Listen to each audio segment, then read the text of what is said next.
All right, now that we've taken our notes, let's go ahead and do a couple example practices. So get your small math small math book, the one that says additional practice. And we're going to open up to page 103. And we're going to practice estimating with addition and then subtraction. So at the top is a reminder of exactly what we took notes on. I went ahead and already pointed out that I was seeing it was asking me to round to the nearest 10 and then to estimate. And I'm going to go ahead, since they already gave me my examples over here, and underline both of my tens places so my eyes are ready. Now, first thing I noticed is they set it up very similar to our notes, except for I don't have enough room to do my vertical number line. So I grabbed just a piece of notebook paper, but you could use a whiteboard. You could use your math notebook, something nearby scrap paper, just so you can do your vertical number line because you want to be able to do that. Okay, so on my piece of paper, I'm going to make my vertical number line for 144. And since I already found my tens, I saw that was 4 or 40. And I noticed that I have the 100 in front of it. So going up would be 50 and put my hundreds. And then halfway between 40 and 50 is 45. So that would be 145. And the number they asked was 144, which is right below. But it's still below. So that means go down. So I went ahead and I'll estimate. And then 298. Was 90. 90. That's 290. Now, if we go up 10, 90 becomes 100. So I now have to change from 200 to just 300. Because remember when we were counting, even in our math notebook, after 90 comes 100, which means we changed the hundreds place. So we went from 200 to 300. Halfway between doesn't change. It's 95. And we put the 2 to 295. 298 is up here above 95. So I'm going to go up to 300. And now I'm ready to estimate. So I'm going to add. And I always double check, am I adding or subtracting? And so my estimate is 440. Okay, and then number 5, let's look at that really quick. This one is asking us to round to the hundreds. Again, I don't have enough space to do my vertical number line, and I want to reline these up so that I can put my estimates off to the side. So I went ahead and just relined those up. Let me adjust this just a little bit there so you can see. And now I'm going to come over to my notebook paper and I'm going to use my vertical number line over here. I'm going to the hundreds place.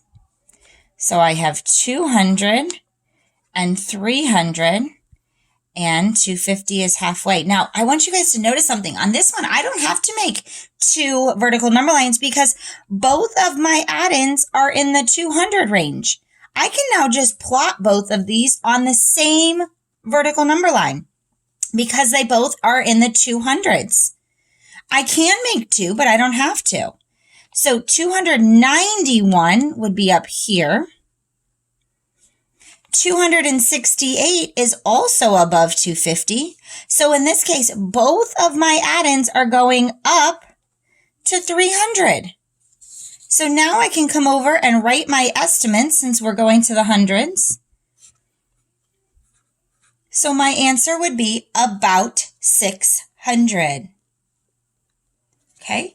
If you feel like you need more practice, please continue to complete the problems here on page 103. And you're more than welcome to join me again today at 11:30 or 12:15 if you need help with this. Let's go ahead and turn our page to page 105 and let's practice one more time our rounding and estimating with subtraction. So let's go ahead. At the top, remember, is an example of exactly what we did in our notes to use. And let's look at number 1. It's asking me to estimate and round to the hundreds this time. So put my hundreds underlined. I don't have enough room to make my vertical number line, so I get out my notebook paper or my whiteboard. I'm going to come to that and draw my vertical number line. The first problem is 584, so I'm going to put my 500s and my 600. And then halfway between would be 550. And my number 584 gets plotted, which is above 550. So now I go up to 600. All right, and then 347. I'm in the hundreds of 3, so 3 hundreds, and then 400. And then halfway between is 350. I'm at 347, and 47 comes right below 50. But it's still below, so I'm going to go down to 300. And now I'm ready to subtract. So I would get about 300. Don't forget to pay attention to that sign. And then let's look at number 9, which is asking me to do to the tens place. So I'm going to underline my 2 tens place right now. I'm going to get my vertical number line ready again. Go ahead. We have 4 in the tens, which is 40. I bring over my 100. After 40 comes 50, so there's 150. Halfway between is 145. My number is 146, and 46 comes right after 145. So I go up to 150.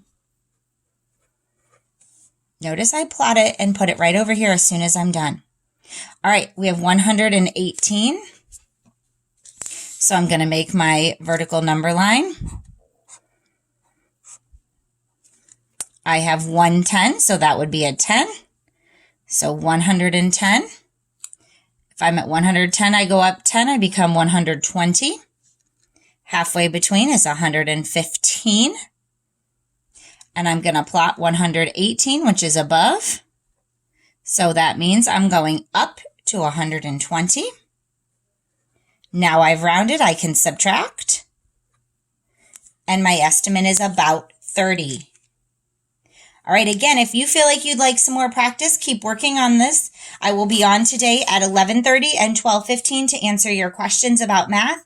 Make sure you've taken your notes before you come and ask me questions, though. All right, see you then.